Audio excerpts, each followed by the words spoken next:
tidal wave color from Bear. Now the colors needed for this project will be, primarily you will need a lot of that eggplant navy because that's going to go on the top. That's going to be your sky. Then you will need a blue. Depending on how much light your room gets, that's the color blue that you want for your waves. I prefer not too light, not too dark, because you do want to see the contrast and paint. Then you will use a striking. Striking will be your middle horizon. That will be that turquoise fade into the eggplant. Then those clouds that you saw with the glow-in-the-dark shooting stars, that itself was tidal, the color tidal. Now tidal you will use to make those cloud-like effects. You will also use a dark wolf gray. Don't use white. White will make it too bright. You want to use like a wolf gray. Dilute it when you make the stars, and you're going to do like a sprinkle effect, and we'll show you how to get to that. These are the different shades that we use of the glow-in-the-dark paint. These will all give you different depths. Now this is the most darkest one. You want to use the really big bright stars for this one. This one, as you can see, it's already glowing.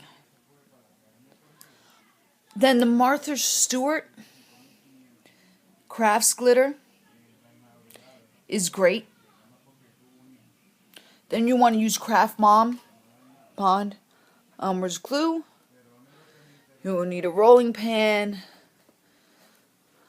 We like to use the Prudy. The small one will give you just the right size for your strips. Extra rolls are cheap.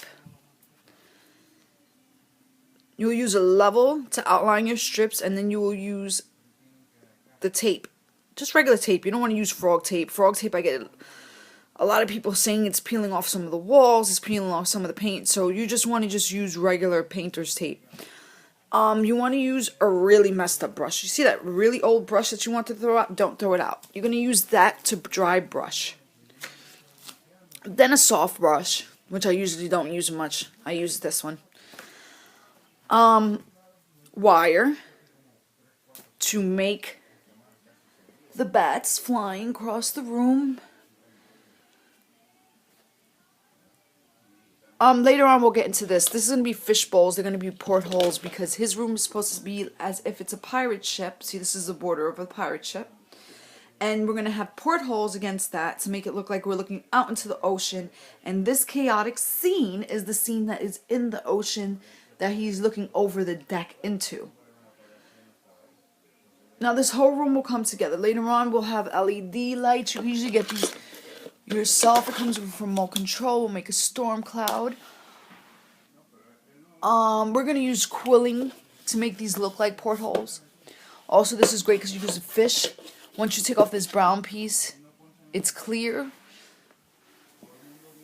You will also need painter's sponges, something to mix paint into, hard cardboard box. We're using the clear box. Clear will soon be out of business. And that's about it. And all your wall decals, which these are ours. And something personal. You always want something personal for your child's room.